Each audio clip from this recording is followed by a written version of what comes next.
Assalamualaikum warahmatullahi wabarakatuh.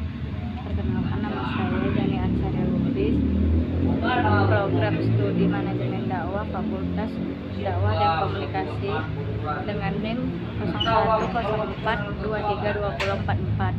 Saya akan memperkenalkan hadis Nabi Muhammad SAW. Adapun beberapa pembahasan yang akan saya bawakan. Yang pertama, terminologi hadis, kedudukan fungsi hadis, dan dalil-dalil kehujjahan hadis.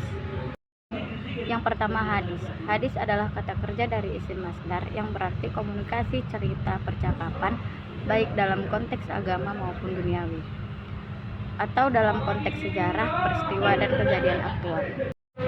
Yang kedua ada sunnah. Sunnah secara etimologi yaitu jalan yang lurus ataupun yang berkesinambungan, sebagaimana yang dapat dilihat dari perkataan Rasul yang artinya barang siapa yang merintis suatu jalan yang baik, maka ia akan memperoleh pahalanya dan juga pahala orang yang mengamalkannya sesudahnya, tidak mengurangi yang demikian itu akan pahala mereka sedikitpun. Dan siapa yang merintis jalan yang buruk, ia akan menerima dosanya dan dosa orang yang mengamalkan tanpa mengurangi dosanya sedikitpun.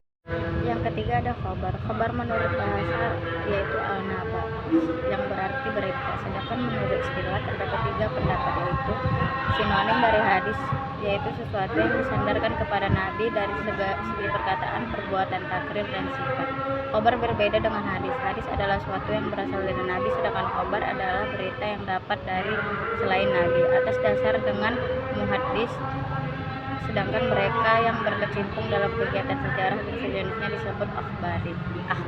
Yang keempat ada aksar. Aksar secara etimologi adalah sisa atau peninggalan sesuatu. Sedangkan pengertian secara terminologi ada dua pendapat, yaitu sinonim dari hadis yaitu segala sesuatu yang berasal dari Nabi, dan yang kedua aksar adalah berbeda dengan hadis yang artinya sesuatu yang disandarkan kepada sahabat dan tabi'in yang terdiri atas perkataan dan perbuatan.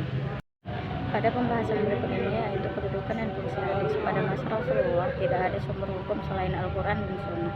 Di dalam Allah Ta'ala terdapat pokok-pokok yang bersifat umum bagi hukum-hukum syariat tanpa pemaparan rincian keseluruhannya dan pencabangannya, kecuali yang sejalan dengan pokok-pokok yang bersifat umum itu, yang tidak pernah berubah oleh bergulirnya waktu dan tidak berkembang lantaran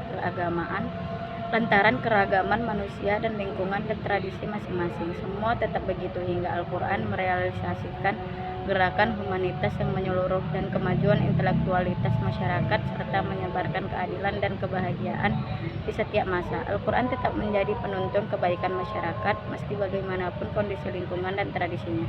Umat manusia dapat menemukan di dalamnya ajaran yang dapat memenuhi kebutuhan pembentukan hukum untuk mencapai kedinamisan dan kemajuan. Di samping itu, kita juga bisa menemukan di dalamnya ajaran akidah, ibadah, kisah-kisah umat masa lampau, etika umum, dan akhlak.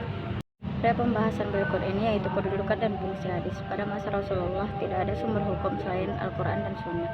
Di dalam Allah Ta'ala terdapat pokok-pokok yang bersifat umum bagi hukum-hukum syariat tanpa pemaparan rincian keseluruhannya dan pencabangannya, kecuali yang sejalan dengan pokok-pokok yang bersifat umum itu, yang tidak pernah berubah oleh bergulirnya waktu dan tidak berkembang lantaran keragaman manusia dan lingkungan dan tradisi masing-masing.